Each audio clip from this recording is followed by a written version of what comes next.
guys, welcome back to the garden. I'm your host, Taryn Balzana, and today we have a special guest. This is my niece, Bella. Hi, I'm Bella. I'm her niece slash best friend, and I'm now a senior in high school. Yeah, excited. Well, I'm super excited about this episode. I put on my story on Instagram for people to ask questions, and then I messaged some friends and family, and we have a lot of really good questions. So I'm excited. I thought it would be super fun for us to do this together, because as of this is my 1 year episode, but the 1 year is technically on Friday, but that's okay. We're close enough. By the time you're seeing this, you're a day away from 1 year. I will be doing a big giveaway on my social media, and I will be posting on how to enter that. I really wanted to have everything to show you guys, but it didn't come in time because, we love that. Anyway, so the giveaway will involve a ESV journaling study Bible. It will involve a pack of highlighters, a pack of pens, a journal notebook, and a Walla water bottle, and a $25 Starbucks gift card. So that is what the 1 year giveaway is. So please follow me on social media, and you will not want to miss that. Stay tuned. Okay. Since it is the 1 year episode, I wanted to also take the opportunity to give you all a little stats update. I know we haven't done one of those in a while. So our current stats are 164 subscribers on YouTube. I looked a little further into the analytics, and it said that only 40% of my audience on YouTube is in the US. So I thought that was crazy and super cool.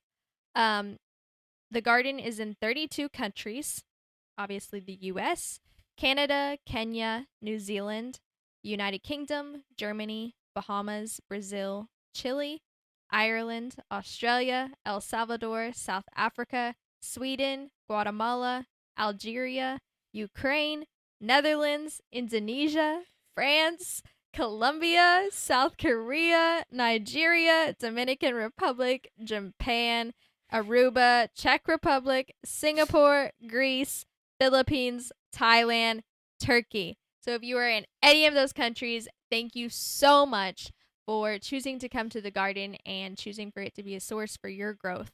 I am so happy that you're here. The garden is in 277 cities and 38 states. We are only 12 away from 50. So y'all be sharing to your friends. All right, we're going to jump into some questions that y'all asked. And the first one being, we're going to start out a little light and then we get a lot deeper. Don't you worry. Y'all asked some good questions. Okay, so the first one is my friend asked, what's your swig order? If you don't know what swig is, it's like a drink place. I don't know where it's like commonly known at. I think it's big in Utah. Yeah, it's really a Western thing. Oklahoma is kind of new to getting swig. It's only had it for the past couple of years. Yeah, in the bigger cities.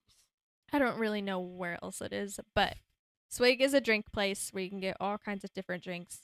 My swig order, I haven't been to swig in a while, but the last time I went, I got a butter beer, and that was, I think it's like root beer and cream soda or root beer and cream or something like that. Yeah. That has been my most common order. Bella. And then I get a Texas Stab. It's Dr. Pepper, coconut cream, vanilla, and then I add lime. Hi, maintenance. Just a little. Not you, of course. No. Okay. She also asked, what's something that you're proud of in terms of the garden? I don't know that Bella would have an answer to this, but I will say I'm just really proud of how far it's come and how much it's grown in the past year, and I'm just super proud of all that God's done through it, and none of it's me, it's all Him. So that's just super cool to watch. It was funny because two of these questions came in at like the same time, and it was just to show the just the wide variety of friends that I have. So this friend said, "Do you like corn dogs? And if so, where is your favorite one from?" I don't like corn dogs. I don't like corn dogs. I would imagine the best one would be at like a fair, like a festival or something, but Yeah, I mean, I've heard Sonic has there ain't no way I'm having a corn dog at Sonic. Sorry. If you like Sonic corn dogs, sorry, but no, it's not happening. I like hot dogs. I like cornbread. I don't like corn dogs. Yeah, no. Um, the next question is, now we're gonna get a little deeper, then we'll lighten up again, then we'll get a little deeper. Keep you on your toes. How have you seen the Lord's sovereignty in your life? I had to look up the definition of sovereignty because I've heard it used a lot of different ways. But the definition on Google says sovereignty is supreme power or authority. And I think how I've seen the Lord's sovereignty in my life is he is all powerful. Like he is the authority of over all. And when you get saved and you have Christ in your life, like you have Christ living inside of you, you have that authority and that power living inside of you. And you see it in your prayer life, you see it in your confidence, in all these different aspects. And so I think honestly, the answer would be I see it every day. And maybe some days I see it stronger than others. But because he lives inside of me, I'm seeing it every day. Do you have anything to add? Mic drop. Okay. I'm pretty sure you stole the show there. Okay. Okay. Here you go. I'll let Bella answer this one first. Oh. What is something God is showing you in this season? He's just been revealing what he has for me a lot lately. Like, if you would have asked me what I thought I was gonna do with my life 3 months ago, it is night and day difference from what I have now. I think that something that he's been helping me with lately is just being his daughter. He is our father, and we are his children, and he never really asked us. He never asked us to be anything more. And so I'm kind of learning to just be his daughter and not carry more than I'm meant to. And just rest in the fact that my dad's got it. So, Oh yeah, referencing your last episode. I like it.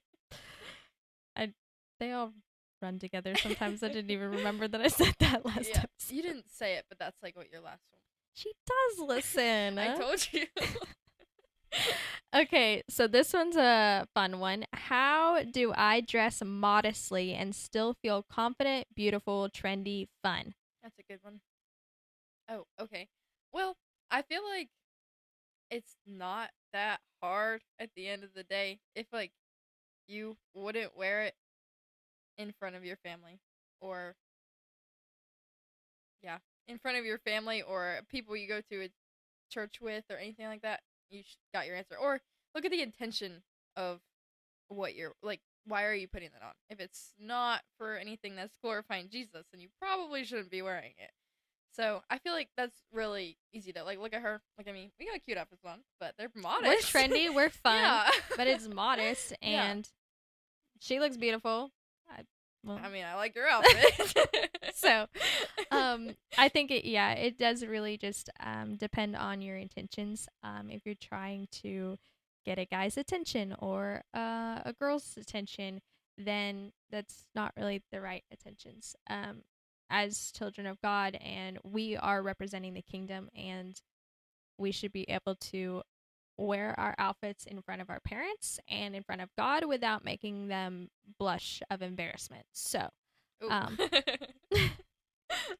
that's just my hot take on it. What is the ultimate nugget dip? You can only use one for the rest of your life. One answer. 100% Chick-fil-A sauce. So mine is There's only one right answer, and mine is honey mustard. Oh no. But Chick-fil-A honey mustard is top Okay, tier. if I had to, I could, but that's not my choice. Definitely Chick-fil-A sauce. Okay, I'm gonna piggyback my own question off of that one. What are you dipping your fries in? Chick-fil-A sauce. Okay, the ketchup is never the right answer. Let's No. get that straight right now. Absolutely Ketchup, not. absolutely not. If it didn't exist at all, I would not be mad. Um, I if I have a bunch of salt on my fries, I'm good. I'll Yeah. eat them plain before I dip them in anything. To be honest, No, I wouldn't be mad if there was salt and I didn't have anything, but I'm definitely going for some dip. I'll use my whenever I get a chicken sandwich at Chick-fil-A, I'll use my fry to spread my sauce on the bun, and It's then I'll quite the eat my show. fry. It's quite the show. And then I'll eat my fry, but I'm not like purposely dipping my fries in sauce. Okay. Anyway, um next is, how do I get involved in a brand new church when I get to college? It feels weird to try churches on my own for the first time. What to look for and how to look for it. Okay, so I would say something that I did. I tried out a lot of different churches when I was in college. I was also going to a Christian college, so it was a little easier um to kind of find people that were also going to church. But honestly, I would just ask my friends and be like, "Hey, what church do you go to? Do you mind if I tag along with you on Sunday?" Um and that is something that I would do. To be honest, fortunately, I never had to go try out one by myself. So I usually just would ask people that I knew or my friends like what church they were going to, and then ask if I could come along. But if you're like what to look for and how to look for it, if you had like a home church, I would try to like I would Google churches. Like if you went to a Baptist or an Assembly of God or like non-denominational, whatever, I would Google churches with that foundation first, and then maybe go to their website and see what their like belief statements are, um, and just ask around. So that's my suggestion. Yeah. I'd just bring a friend. Okay, this is a really good one. They're all really good ones, but I really like this one. How do you listen for God? I've been hearing sit and listen from every direction right now. What does that look like to you guys? How, when, where, what, etc. Okay, so how do you listen for God?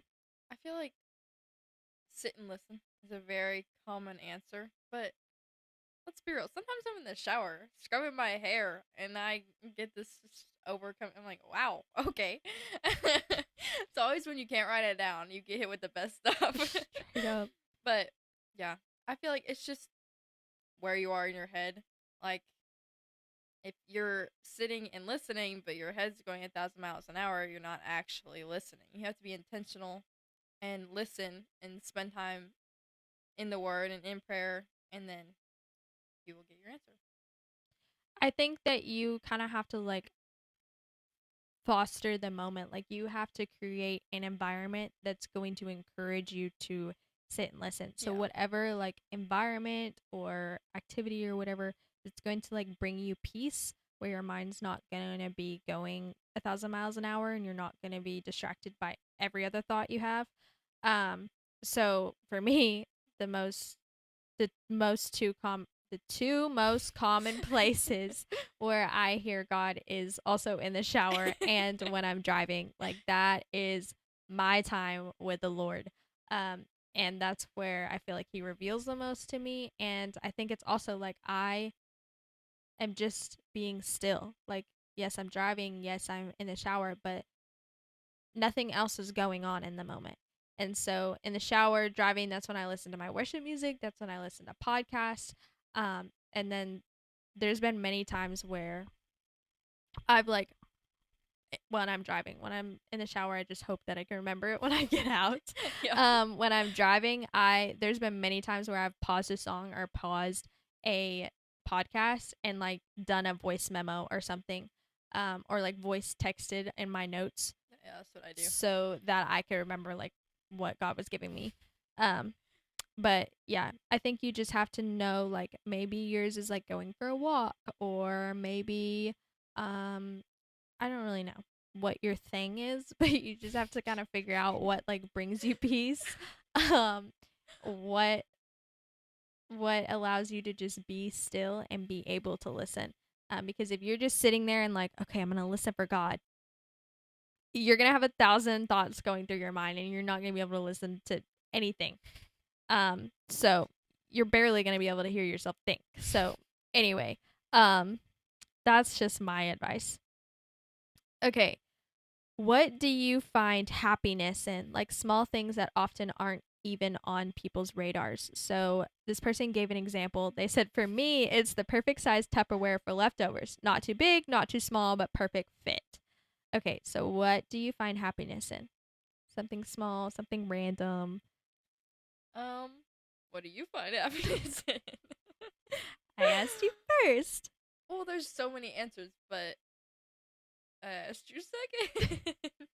Plain on What's something that dishes. you think like not a lot of people would be like, maybe something unique to you? You're like, this just brings me so much joy. I can't really explain why, but it just does. Finding the perfect size Tupperware honestly is a good answer. Like when you just eyeball it and you're right and it just No, fits no, no. You gotta come up perfectly. with your own. No. I know, but it is a good answer. I will come up with my own. Um, this sounds so generic, but honestly, like making my bed in the morning is probably She's a freak about her bed. okay, making my bed in the morning brings so much joy because it's like it's first thing in the morning and it's the first task like I've completed. So it's like Good. starting your day off with you're starting your day off with a win. Like you get up, you make your bed, it looks all pretty, it's ready for you to come back to it later that night. Um and I think it's just like I don't know. I just like starting my day off with that win. Like it just brings me a lot of joy. And plus, my bedspread is like super cute, so I like seeing it all nice and like crisp and clean. Um, and I don't know.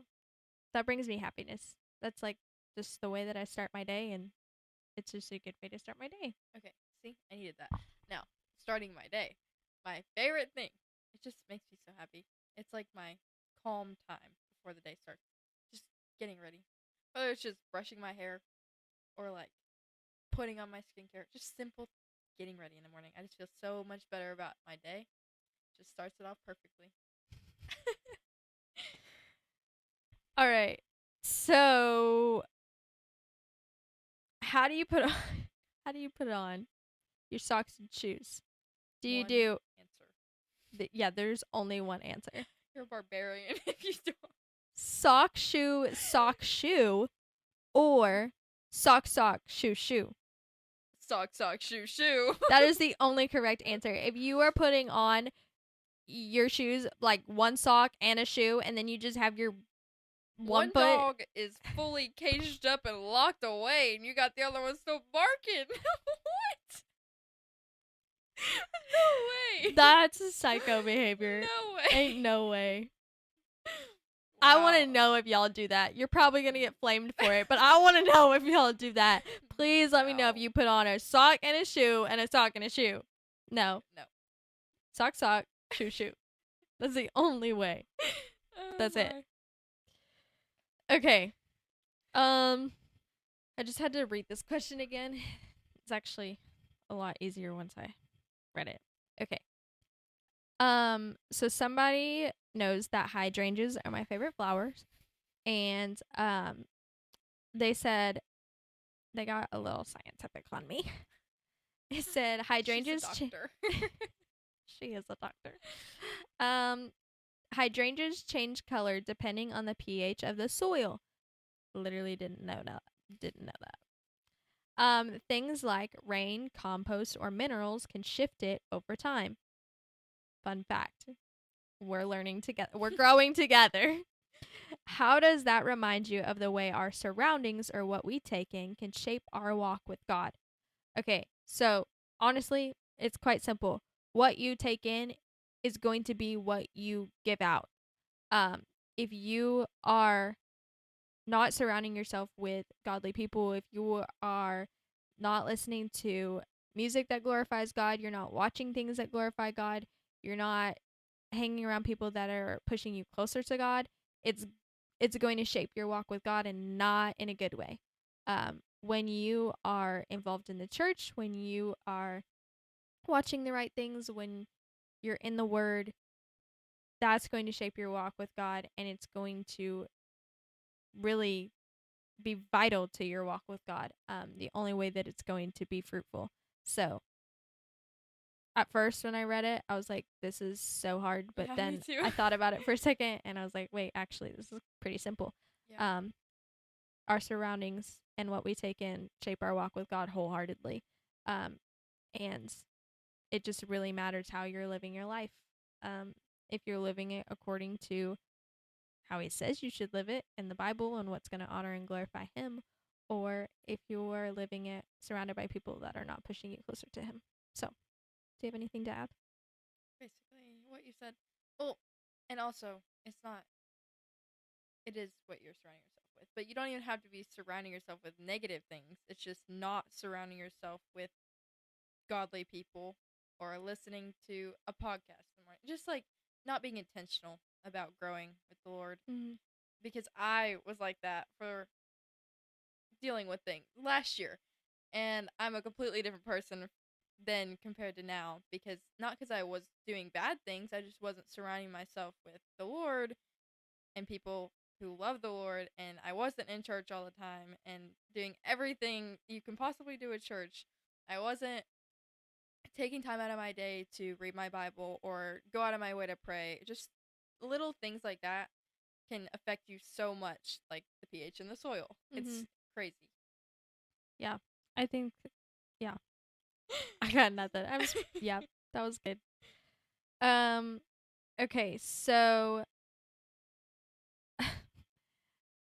someone asked me what country I was surprised the most to be in. Um. Honestly, I think that it was probably Kenya was the most surprising for me, and it's like one of my top 3 like most popular countries, um meaning like top 3 with the most listeners. And so that was super surprising to me. I don't really know why. I just like wasn't really expecting it. um but what country are you not in that you're surprised by? I don't really know. I think that like every time that I see that I'm in a new country, like every new country is such a blessing and like such a gift, and I don't take any of it lightly. And so I mean, I know that God led me to do this, and so I should know that like, if he asks you to do something, he's going to work through it. Um so I don't know why like I'm surprised some days, but when I got the first country, I was like, no way. And now we're in 32 countries, and I'm still like, no way. Like, this is crazy. So I don't take any of it lightly. So I can't even say that there's one that's like, oh, I think I should be in that one. And I don't think they were asking it like this, but like, there's not even one that I'm not surprised that I'm in, because honestly, I'm surprised that I'm in any of them. Um, Okay. So the hardest and easiest thing about doing a podcast. What do you think the hardest and easiest thing about doing a podcast would be? um, Honestly, none of it's easy. I feel like because, well,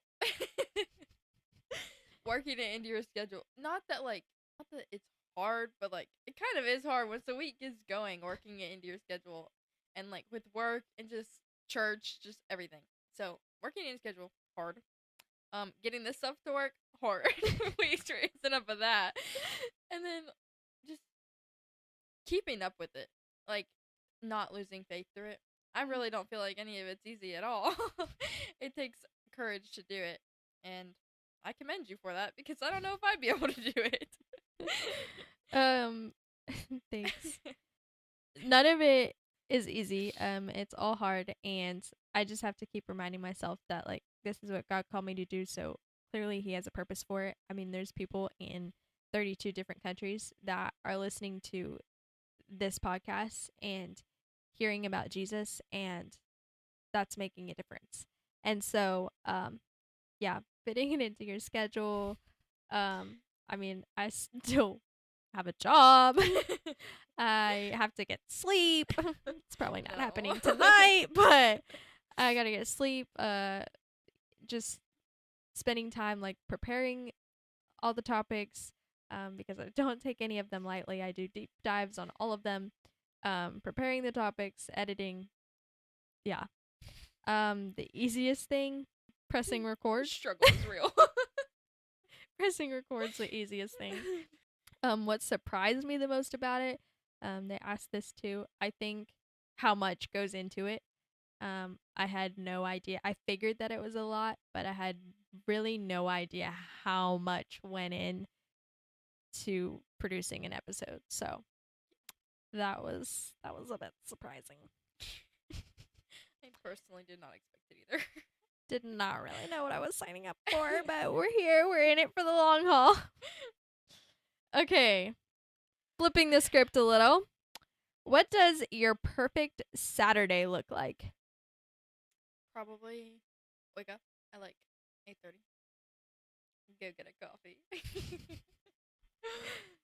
And then spend it with my favorite people, of course. But like go shopping. Yeah. Why do you do the eyebrows and everything? I just think it's fun. Go shopping. Add spice to coffee. everything. Anyways, yeah. Wake up at a decent time. Get some coffee and then spend the day in retail therapy. I think that my perfect Saturday would just be like no itinerary. Like nothing was on the schedule. Nothing needs to be completed. And it's just a day to like wake up when I wake up. Eat brunch with the family because we're not really breakfast people, but we're brunch people. Oh yeah. Eat brunch with the family and just spend it with my favorite people as well. And I think just like I wouldn't even care what we were doing. Just like not having, the older you get, the more you appreciate not having anything to do, and that's never. So if I could have the perfect Saturday, it would be like nothing needed to be done. I forgot that part. No time frame. Yeah. I hate that. No itinerary. No, we need Yeah. to be here at this time. no. Here, no. Just really chill. No. But I want coffee in the morning. I just want to wake up. When I wake up, I want to have a cup of coffee. Yeah. Chill with the fam. You know. This one, we're getting a little deep again. Just a warning. It's a lot of baked potato here. What kind of role has family played in your faith? Ooh. Ooh. Well. The fact that my friend had to like send me a voice memo to disclaim like, hey, you do whatever you want with that question. Like yeah. She's like, I know there's a lot of different ways you can answer that, so you do whatever you want. Wait, let me read the question again. What kind of role has family Okay. played in your faith? A big one. Not like entirely, because like obviously it's yourself wanting, you know. Anywho, a big role. Well, it's definitely influenced me to grow in my faith. I'll just say that. Because I probably wouldn't be able to get, actually no, I wouldn't be able to get through my life, which I know I'm 16, you're blah blah blah. I'm a kid. You don't even know. You don't even know. I would not have been able to make it through without my faith. But the thing that pushed me to grow within my walk with the Lord was my family and the things going on around me and at home, because I couldn't do it alone and I needed somebody else to turn to. And so, again, they don't play, like, they're not the entire reason I am where I am. It's just like it's what encouraged me to begin growing in my walk with the Lord. Yeah, I feel like that's a good depth. I think that some had the role of showing me how I want to live my life to honor and glorify God, by setting that example. And some had the role of showing me what to do to not glorify God by Mm. setting that example. Ooh. So, you know, different people have their different roles, and I I don't take any of like I wouldn't change any of it, because if all of it led me to where I am with my relationship with God, then so be it. Oh yeah. And I hope that those that haven't been walking as closely with him would have the opportunity to have the same relationship with him that I do. So Yeah. yeah, everybody had a different role. Some were positive, some were not so positive, but in the end, it all led me here, and I wouldn't change that for anything. Yeah, it definitely wasn't all negative. I had some great role models. I will not discount that. That I did have some great people, but then there were some not so great people. But yeah, I am very happy with where I am, and I definitely wouldn't change that. So yeah. Um, Next question: how do you deal with rejection? Jobs, relationships, opportunities, etc. I cry. I'm just kidding. I don't. I'm just kidding. Kind of. I don't have my glasses. How do you deal with rejection? Okay. How do I deal with rejection? Um. Well, I get rejected, and then I get upset, and then I laugh about it. She's a nervous laugher. I am. Laughter. A Yeah. nervous laugher. No, I am. I will straight up be like, "So can I sit by you?" I'm like, "No." I'm like, "Oh, okay." I will Cool, literally cool. just break out into laughter, not tears, laughter. Yeah, but I'm not always happy. Don't let these laughs fool ya. Yeah, I'd probably laugh. It's kind of like it's funny, but it's also not funny. People get really uncomfortable sometimes. I'm like, just laugh, it's fine. It's easier to deal with when you're secure in yourself, for sure. You're like, it was just not meant to be, you know. But I mostly laugh about it. I have to laugh first, but then like later on when I think about it, it's just like that's just not what God had for me, and you gotta just pray about it, or that's what I do anyway. Pray about it, and then ask Him what He has for you, and if that wasn't it, then what is it? Be patient. Um, yeah, rejection definitely teaches you patience. Whether it's with a job or relationship or whatever it could be. It definitely teaches you patience. And that's a quality that you can use for the rest of your life. So, Don't do rejection yourself. can be good. Yeah. But I think in the moment, like when I get rejected, I kind of also just try to like play it off. I'm like, oh, right. No, yeah, of Yeah. course, of No, course. I was joking. Yeah, it was just a joke. I'll say that a lot too. Um, I was actually just kidding. I just wanted to see what you would say. I just She kind of play it off. she turns it into a joke. Yeah. Yeah. She's like, "You thought I was being for real?" I wasn't Joke's even on being you. serious, bro. Now you're the one that got rejected because I didn't even mean it. You thought. Anyway, um, it depends on the scenario.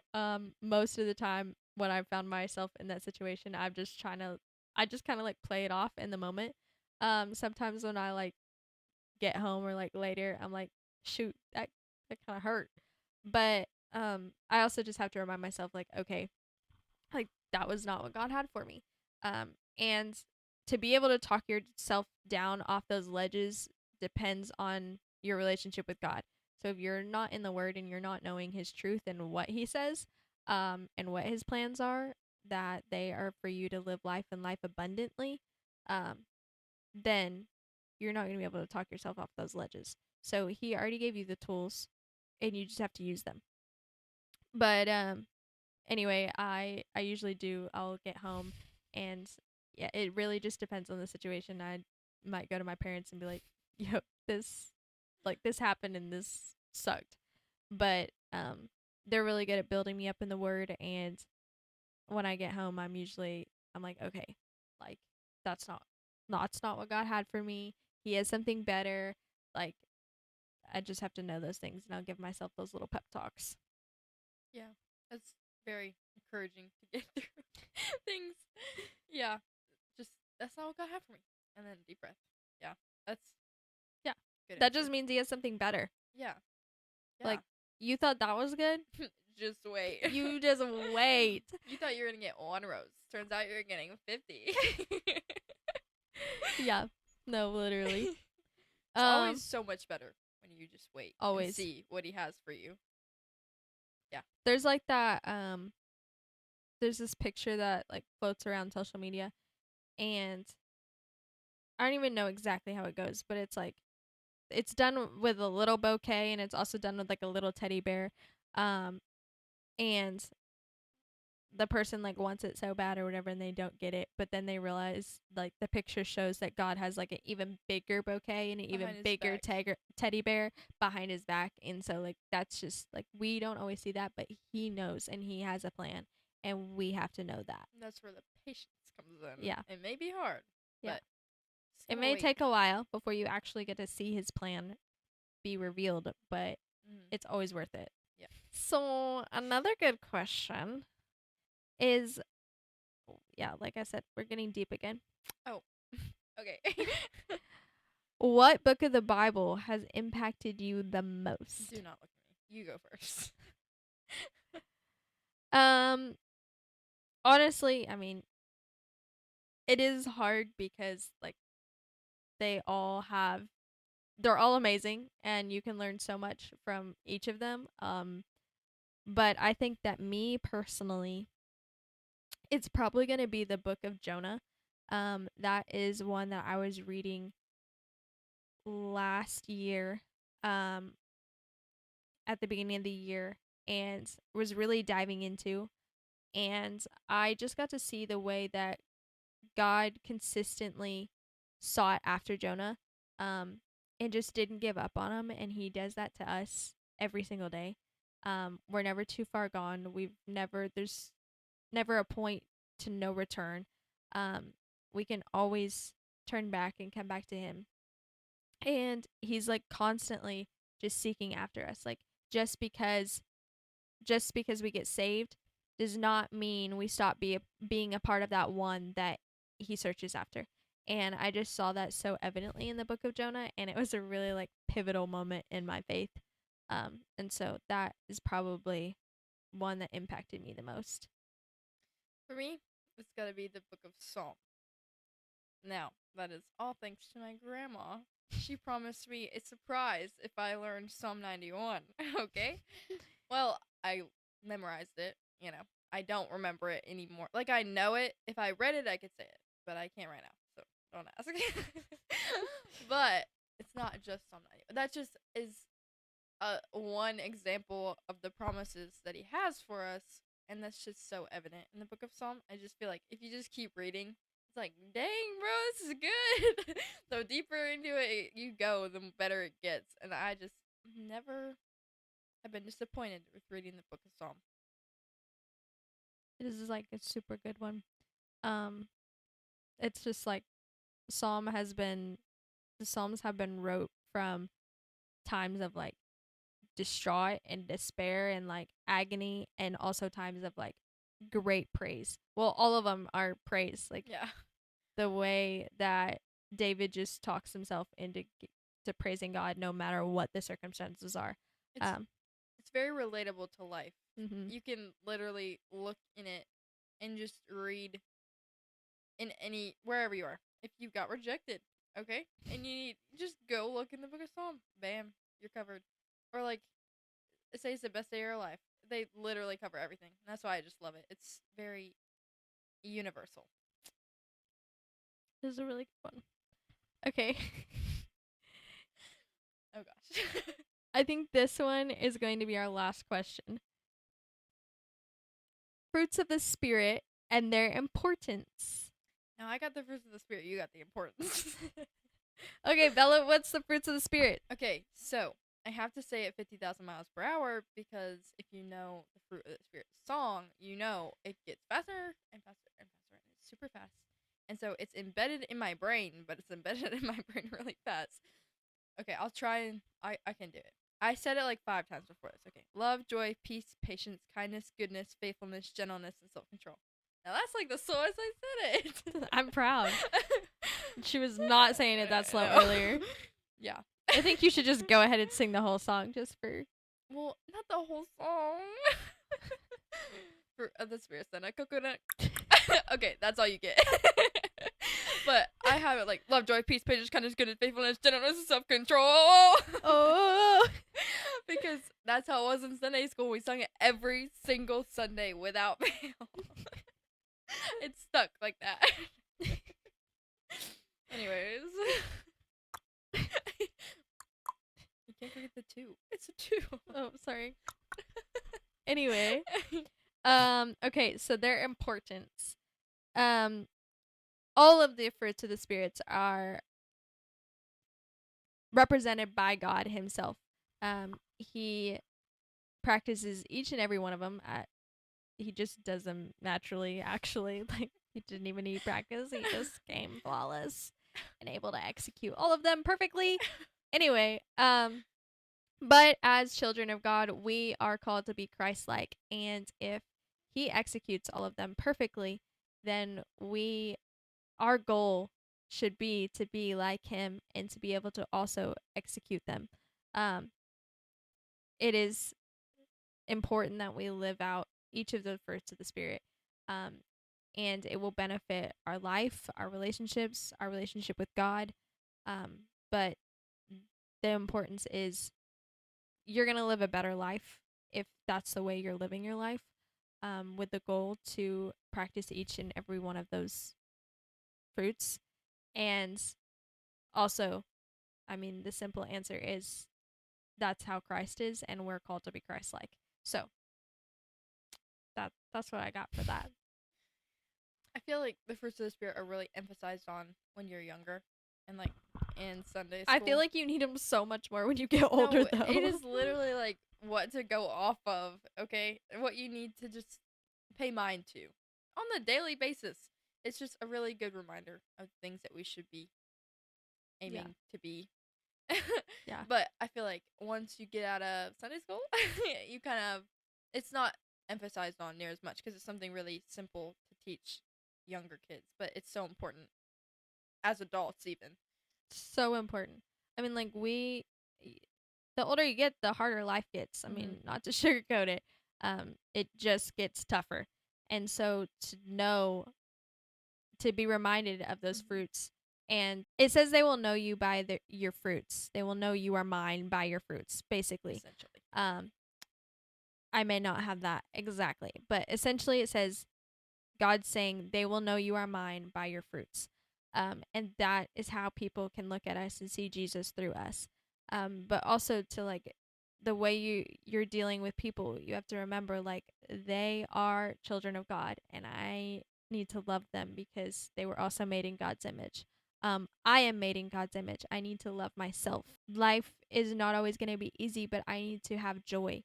And I need to choose joy. It says in James to consider all joy whenever you face trials.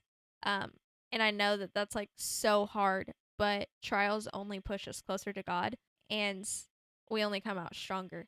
And so it is not easy in the trial to consider it joy. But that's another thing that I have been learning lately is to consider my trials joy, because it's only made my relationship with the Lord stronger. Patience. You need patience literally every single day. Oh yeah. You need patience with yourself. You need patience with literally everyone you're going to deal with throughout the day. You need patience when you don't know what God's doing. You need patience every single day. Gentleness. I mean, goodness. we should all be being gentle. Love, joy, peace, patience, kindness. Well, yeah, whatever. be kind. You need to be kind. Yeah. You need to be nice. You need to be nice to yourself, and you need to be nice to God. That's the same thing, to God, obviously, but to God's people. It's the same thing going along with love. Like, they are also children of God. They were made by Him and in His image, as were you. So you need to be kind. Um, and then kindness, gentleness, Goodness. be gentle. I don't know. Don't be being aggressive. You're way down the line. Kindness, love, joy, peace, patience, kindness, I'm goodness, just faithfulness, naming them. goodness. Gotta be good. Duh. Good, goodness, kindness. Yeah. Self control is obviously important. You need to know how to be able to control your anger, Yeah, your emotions your overall. emotions. Yeah, your emotions overall. You need to be able to know how Yeah. to control them. Um, like another thing that will get you far in life if you can obtain self control. Yeah. Might be helpful. Faithfulness. Faithfulness. Yes. That's just like it's kind of like integrity, like being just someone that people can trust, be faithful, faithful to God, faithful to um your family, faithful to your spouse, like be faithful, be someone that people can trust. You can trust God. He's never failed you. And he's not going to start now, and as we are his children, we should be someone that people can trust. That's a good one. So I feel like there's a lot of trials and faithfulness daily. yeah, The way it's not just to like being faithful to your friends or your family, but to the Lord. yeah, He's watching you. he's watching you. Well, it's true though. Like, there's a lot of trials. Like, instead of being here with me right now, she could be partying with people her age. But I don't even leave my house I hardly know. ever, let alone past Yeah, we started this at our 7 bedtime. p.m. Anyways, there's a lot of trials to being faithful, or like in friendships, in school especially. People are talking about people left and right, so just to remain faithful to everybody. That's Mhm. really important. I didn't even look at it like, obviously I've thought about it before, but I didn't even look at the depth of that one until now. That was good. It was pretty good. Well, do you have any questions you want to ask me? How do you feel about the fact that it's been 1 year already? I think that it's super crazy. It feels like it feels like it's gone by like I really slow, and also it feels like I hit a year really fast. Um I think I said that kind of backwards. It's not really. Anyway. We did, yeah. Yeah. It's okay. It feels like it's gone by really fast, and it feels like it's gone by really slow all at the same time. But it's super cool to realize that it's still growing. And this has just been 1 year, and so I'm really super excited to see all that God does in the following years. Do you have any questions for me? I didn't even ask you what I like to ask my guests when they come on the podcast. Mm. What is the one area where God has been leading you to grow in recently? Patience. Patience. Patience in relationships, patience in responses, patience in what it is he has planned for my life. Literally, patience. One word. That's it. Because in so many areas, it's so evident that it's like, okay, maybe I do need to be patient. Maybe it's in the fruits of the spirit for a reason. Maybe But there's something to that. yeah, just in what it is that he has for me. I was patient and he revealed himself. Look at that. It's almost like it's important. And then, yeah, just with people every day in general, it's something that we like get busy and it's like blow it off. But patience is so important in literally every day. But yeah, that's definitely been my lesson for this season of life. That's a good one. I think we all can practice being patient. Yeah. Um, well, that's all that I have for you guys today. I love you guys so much. Thank you for spending a year with us, or maybe you're new. Welcome. I hope you continue to stay with us and grow with us. I am so looking forward to all that God has in store for this podcast and the garden. And I just can't wait to see all that is being done in y'all's life and how you're growing through this. So please don't forget to like, subscribe, share. You know the drill. Come on now. We've been doing this for a while. You know the drill. And for some reason, I still see a lot of y'all not doing it. Anyway, I am on social media. I have Instagram, Facebook, if that's your thing, whatever. There's ways to contact me in the descriptions of each of the episodes, so please don't hesitate to reach out if you have any questions, comments. Yeah, so that's all that I have for you guys. I'll see you guys next week. Bye. Bye.